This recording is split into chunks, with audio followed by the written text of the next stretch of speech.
Yo, listen, it's your boy Mondale Baker. All right. So first of all, I want to say thanks again for tuning into my channel. And today I'm gonna get straight to the point. I want to cover how to stay motivated when you hit a plateau in your fitness journey. All right, so today I want to cover 5 things. One, understanding the plateau. Two, identifying the root cause of a plateau. Three, making adjustments. Four, shifting your mindset. And five, how to maintain momentum. All right, so number one, we have understanding the plateau. All right, so most people don't know that really hitting the plateau is part of the progress, right? It is. So whatever your fitness goal may be, whatever you're going after a certain amount of time, your system will need something new. Like I'm always saying, what is growth? What is progress? Being placed in an uncomfortable or unfamiliar atmosphere that triggers growth.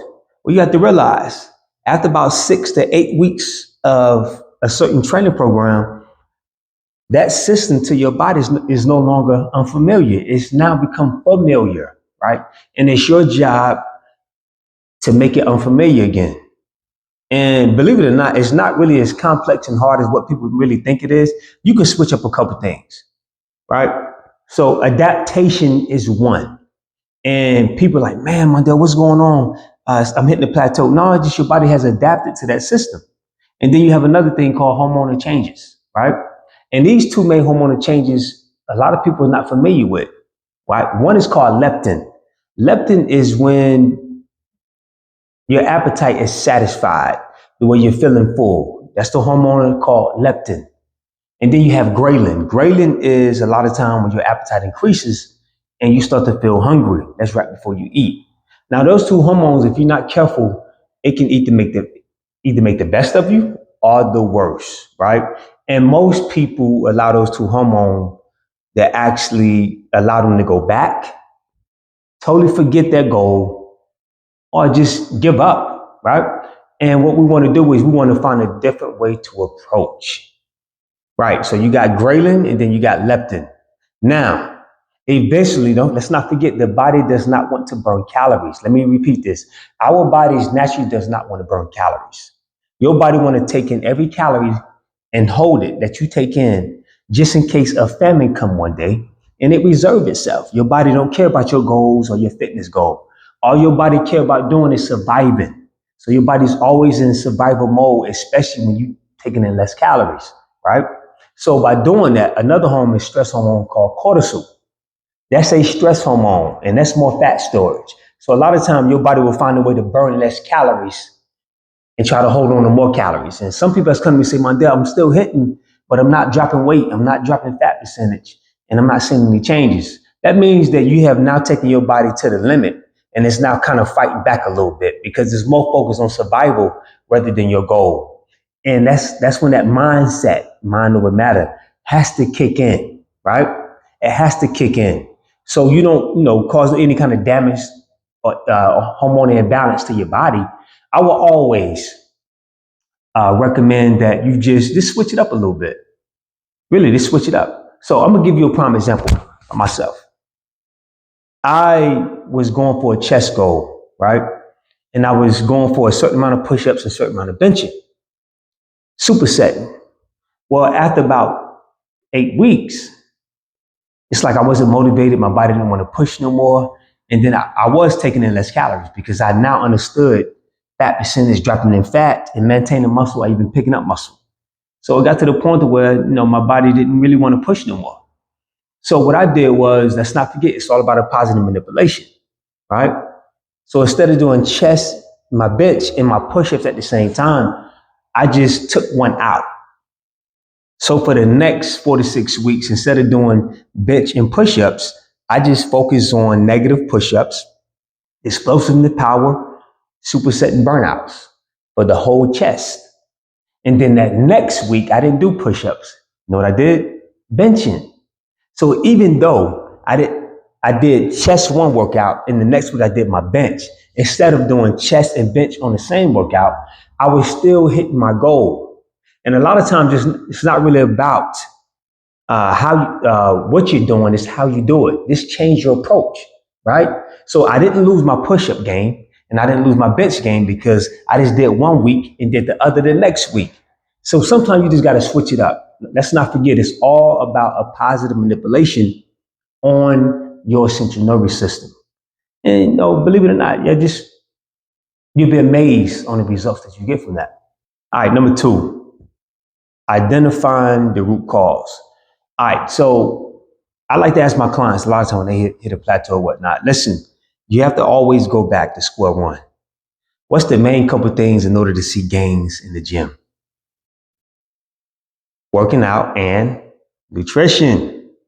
So you have to ask yourself, listen, am I taking in an adequate amount of nutrition, right? A lot of times when we hitting and we zoned out on this goal and you gradually, you're seeing changes in your body, it make you want to, eat less, eat more protein, all of the above. Sometimes we can overdo it because you actually starting to see your body starting to change. But you always have to be aware of your nutrition, right? And this can be a major root cause if you're not taking it enough, or sometimes you may be taking it too much, right? So look at nutrition. And then you ask yourself, I need you to self-reflect. Ask yourself, have I been hitting the gym with the same intensity for weeks? If you have, like I said previously, all you have to do is just switch it up a little bit. Don't be afraid to switch it up. And don't be afraid to stay in it long enough. Most people don't stay in it long enough. After 2-3 weeks, you say you get bored. Let's not forget, look, your body don't care nothing about you being bored. Your body is not here to entertain you, right? Stay in it long enough. When you stay in it long enough, allow your body to adapt to a system, right? Give your body something to trust. So have you been hitting the gym the same intensity for weeks? And last, are you progressing? Are you tracking your progress? And you'd be amazed just by doing that, how it can change things, just tracking your progress, right? Keep your thing realistic. So if you track your progress, you'll be amazed that you understand it's one grind at a time. Keep that in mind. Number 3, making adjustments.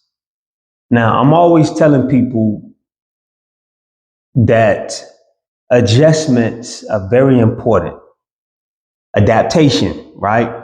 Once your body get used to something to the point to where the body's no longer responding. Like I tell people, what kind of adjustments could we make? Now, when you hit a plateau, it's 3 things you can change as far as working out. 1, you can actually increase your reps. So if you normally do 6, 10, or 12 sets or 12, increase the reps. Do 10 or 12 sets of 12 to 15. Another thing, decrease your recovery time. So if you normally rest 90 seconds or 2 minutes, decrease it and cut it in half to 60 seconds. You'd be amazed with that change. And last is increase the weight. Let's not forget, anytime a 1 rep max does not get you stronger. That just kind of indicate where your strength is at. But if you want to work on strength, let's not forget, you want to be at least 80% max. If you got a spot buddy, that's totally fine. But if not, hey, listen, right? It's 80% and you want to go for 4 to 6 reps. Now, if you don't feel safe on free weight, definitely go to a Smith machine to where, just in case if you get too heavy, you're around safety blocks. So you really want to keep that in mind as far as making adjustments. That is key. All right, so number 4, shifting your mindset. Now, don't forget, this is really, really vital because most people forget that the battlefield is mental. It's not based on how many muscles you got. And we get that mixed up. It's not about how much if you're juicing or you're taking supplements. I don't care how much you take that. If the mind is not right, eventually the body will follow. So you have to start looking at plateaus as a positive thing. Yes, I know it's challenging. It's not fair. It ain't gonna feel fair at times. But you have to look at this plateau as if, okay, you know what? This challenge is here maybe to bring the best out of you. We can't get better unless we're challenged. So look at the plateau as a challenge and let's get creative and look at this plateau as a challenge. So just get creative with a different mindset of how you view the plateau. Because if you start looking at the plateau as the boogeyman, it's easy you can be discouraged and walk away. Don't walk away from the plateau. Face it on, head on, and come with a different creative approach. Two is pretty much understanding the small wins. Most people don't want to celebrate small wins. I don't really like to celebrate, but hey, you got to save yourself. Every man and woman is not the same. So if you have to celebrate yourself every month or every 2, 3 weeks as a small win, look at that small win as a stepping stone and then look back where you were before. And it'll change your perspective. So celebrate and be okay with celebrating small wins.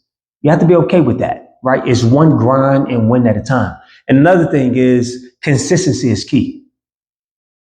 You got to be consistent. It's not about how you feel. There's plenty of times I wake up and I don't want to grind. Plenty of times I wake up like, man, it's going to be a hard workout. I don't want to do it. Man, I don't feel my best. Well, who said you always have to be 100? And most people convince themselves that in order to give 100, you have to be 100. No. For example, if you have a school bus and one school bus holds 50 people, and then you have another school bus that only holds 30 people, which school bus is at its full capacity? They both are. One is just maxed at 50, the other one just maxed at 30. So if all you got is 70% that day, that's your max, right? Be consistent and persistent and be patient with the journey and watch how it blow your mind. All right, and last is maintaining momentum. Now, when you tell yourself, I've tried everything, Mondell, I've done it all, and I just can't seem to get into it. Well, I'm always say 2 is better than 1. If you're normally doing this by yourself, get a buddy. Whether it's a female or male, find a buddy, right? That you know that's just as excited or was just as excited about you, right? Because there's gonna be days where you're gonna be down and they might not be as down. They may be up, and there's gonna be days they may be down. You might be up. 2 is better than 1 because sometimes naturally the mind and your focus is not gonna always be in the same place. Y'all can hold each other accountable. Find a buddy or go to a Smith machine, right? So if you tell yourself, man, I'm at a plateau, I don't want to hit today, go get outside your comfort zone. Make sure you know your buddy is a pretty good spotter and put on an additional maybe 15, 20 pounds, bench or squat. And make sure you got a proper form and good spotter the way you know you can prevent injury. And you'd be amazed mentally where that take you. That'll really destroy that plateau because you have really took your body to the next level. Stress, survival mode, you place load on that muscle fiber, and you'd be amazed the next day, you're like, oh my God, it triggers something. So find a buddy. Another thing I would highly recommend is, I'm not really big on these, but sometimes you have to do what works for you. You have to stay in survival, right? Find a new fitness trend, right? So if you know you're in strength and conditioning and you bulking or whatnot, you can still go heavy and, have that time and attention training method. But instead of doing 4 or 5 days a week, do 3 days a week. And then one day hit a new cardio, right? Do more of a strengthening cardio to kind of get yourself out of that rut. So again, a buddy and involve yourself with new fitness trends and you'll be amazed. Listen, I went over 5 things that can actually help you stay motivated or how to avoid plateaus when you find yourself in these tight situations. I hope this video was a help to somebody, right? And if you like this video, I know you're going to like the next video. So don't forget to like, share, subscribe, right? Leave a comment. Tell me your thoughts, right? What's the next video you want to see? Even challenge. But to the next video, keep grinding, stay focused. You got this. Your boy.